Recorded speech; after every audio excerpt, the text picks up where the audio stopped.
स्कंद पुराण कहती है जिस व्यक्ति पर कर्जा बहुत ज्यादा मात्रा में हो जाता है और कर्जा चूकता नहीं है, आप बहुत प्रयास कर लिए, करोड़ों रुपए का कर्जा हो गया, यहां से लिया वहां दिया, वहां से उठाया वहां दिया, वहां से उठाया वहां दिया, तो निवेदन है कभी मौका लगे कर्जा मुक्ति के लिए सारे वृक्षों में अगर कोई श्रेष्ठ वृक्ष माना गया है तो वो बट का वृक्ष माना गया महाराज। इसलिए प्रशासनिक कार्य के लिए, मानसिक टेंशन में, परेशानियों में बटकेश्वर महादेव का स्मरण किया जाता है।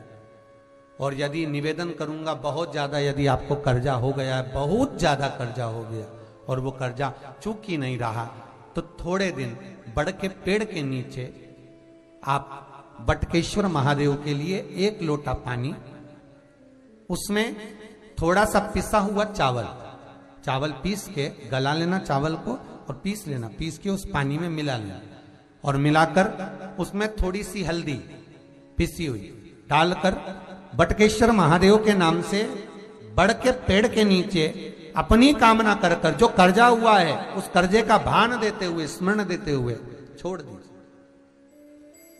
महाराज 2 या 3 सोमवार एक ही जगह पर करना, 3 सोमवार बाद वहीं से बड़ के पेड़ की थोड़ी सी जड़ उठा लाना और उस जड़ को एक कोई धागे में बांधकर या तो अपनी गले में डाल लो या अपनी जेब में पटक लो, उसको थोड़े दिन पटक कर रखना, लगभग 2 से 3 महीना पटक कर रखो।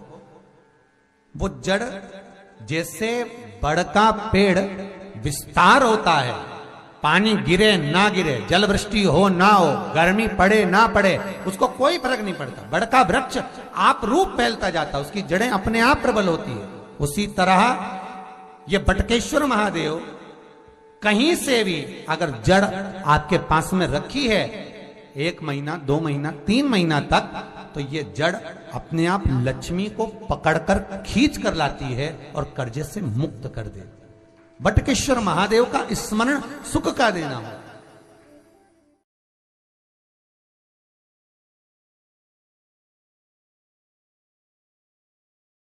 भी बीमारी हो, लोटे का जल पीना प्रारंभ कर दो, बस घर के लोगों से कह दो मेरे को पानी ला कर देना, तो लोटे में ला कर देना। दुनिया के लोग हंसेंगे, 4 मेहमान आएंगे, क्या कहेंगे गांव वाले हो, अरे होंगे, पर अपना शरीर अपना है इसलिए अपने को अच्छा रहना है, तो लोटे का जल पीना, आचमन कराओ, शंकर को जल लोटे के जल से चढ़ाओ, शिव की। एक कटोरी में पंचामृत बनाकर ले जाते हैं, दूध, दही, शहद, घी, शक्कर, ये सब मिलाकर यदि आप लेकर जाते हैं और ले जाकर भगवान शंकर के सामने समर्पित करते हैं, एक बेलपत्री अशोक सुंदरी, अभी तक आपने जो बेलपत्री चढ़ाई है अशोक सुंदरी के ऊपर, डंडी का मुख जहां से पानी बहता है उस ओर रखा जाता है।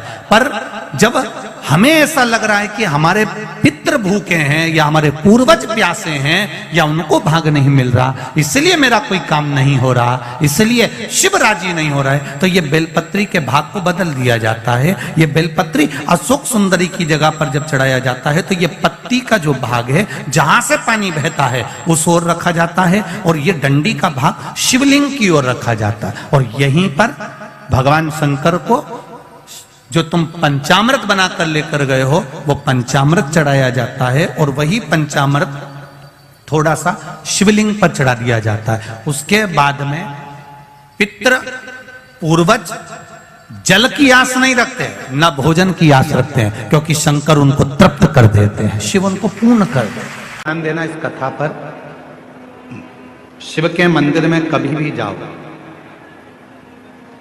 तुम्हारा बेटा कोई नीट का एग्जाम दे रहा है, कोई कंपटीशन एग्जाम दे रहा है, तुम्हारी बेटी कोई परीक्षा दे रही है, तुम्हारा बच्चा, बेटा बेटी, पति पत्नी, कोई भी कोई एग्जाम में बैठने का प्रयास कर रहा है, पहले तो उससे कहो कि अपनी मेहनत 4 गुना कर, खूब पढ़, परिश्रम 4 गुना कर। और मान लो 5-6 बार दे चुका, 2-4 साल हो गए, 5 साल हो गए, तो फिर उससे कहो शंकर के मंदिर में 7 दुर्वा लेकर जाओ।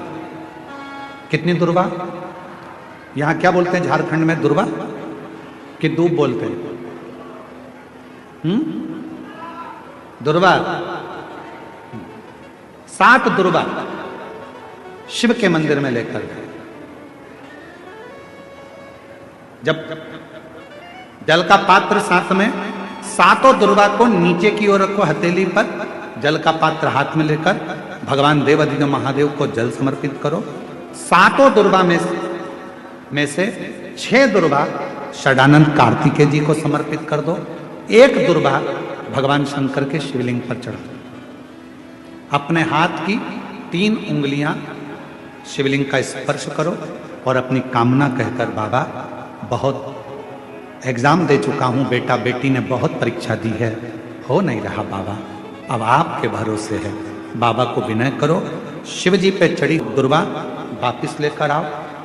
जिस बच्चा जब एग्जाम के लिए जाए, परीक्षा देने के लिए जाए, उस दिन वो दुर्वा को अपने मस्तक पर प्रणाम कर कर, नमन कर कर, षडानंद कार्तिकेय का स्मरण कर कर फिर एग्जाम के लिए जाए। पढ़ाई अच्छी करना, दिल से करना, मेहनत ज्यादा करना, और एक बार ये प्रयोग कर कर देखना, मेरा षडानंद कार्तिकेय सफलता जरूर प्रदान करे। 6 मुख से षडानंद कार्तिकेय जी का जो वर्णन हमारे शिव महापुराण में किया गया है, स्कंद पुराण में किया गया है, षडानंद कार्तिकेय जी फल शीघ्र प्रदान करते हैं, शीघ्र। किसी को हल्के में मत लेना, किसी को कमजोर मत समझना। कब किससे कहां पाला पड़ सकता है कोई मालूम नहीं है। लोग समझते हैं गरीब है, लोग समझते हैं ऐसा है, अनपढ़ है, बेकार है, गरीब है, लोग उसको धुतकारते हैं, हटाते हैं, पूछते नहीं है, समझते नहीं है। तुम क्या सोच के बैठे हो कि जिंदगी में वो हमेशा गरीब ही रहेगा?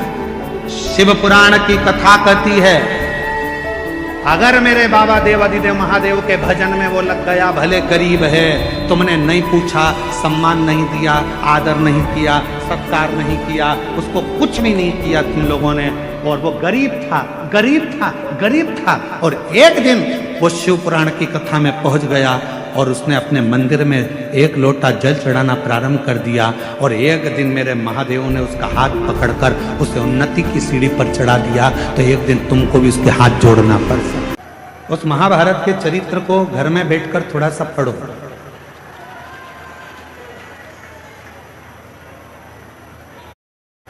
महाभारत के उस चरित्र को पढ़ेंगे, अध्ययन करेंगे, तो उसमें मिलेगा कि भगवान कृष्ण के पास जाकर पांडव हाथ जोड़कर कहते हैं कि अब हमारे पास कुछ भी नहीं बचा, अब हमारे पास में कुछ भी नहीं, हमारा पूरा वैभव चले गया, हमारा पूरा धन चले गया, हमारी पूरी सत्ता चली गई, हमारा पूरा संपदा चली गई, हम जुए में सब कुछ हार चुके हैं, अब हमारे पास में कुछ भी नहीं है, तो हम क्या करें? पांडवों की दशा देखकर भगवान कृष्ण ने कह दिया कि तुम एक काम करो कि भगवान शंकर का भजन करो। थोड़ा सावधानी पूर्वक कथा सुनिएगा, ध्यान लगाइएगा। कथा में आपका ध्यान रहे।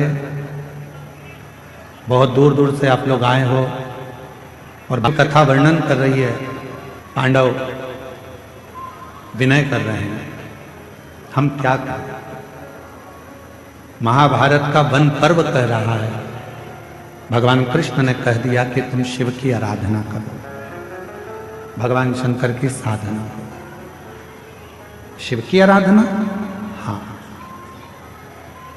भगवान शंकर की साधना, हाँ।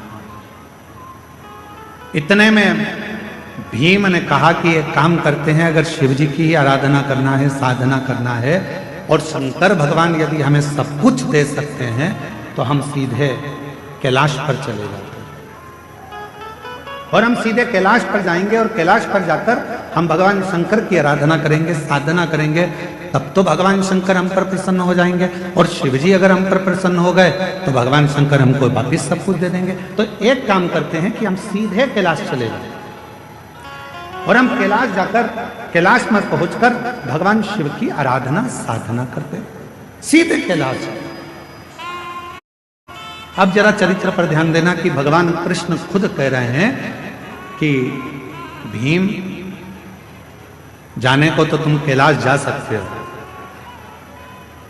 जाने को तुम कैलाश पहुंच सकते हो, जाने को तुम कैलाश जा सकते हो और कैलाश पर जाकर शिव जी का भजन कर सकते हो, शंकर जी का स्मरण कर सकते हो,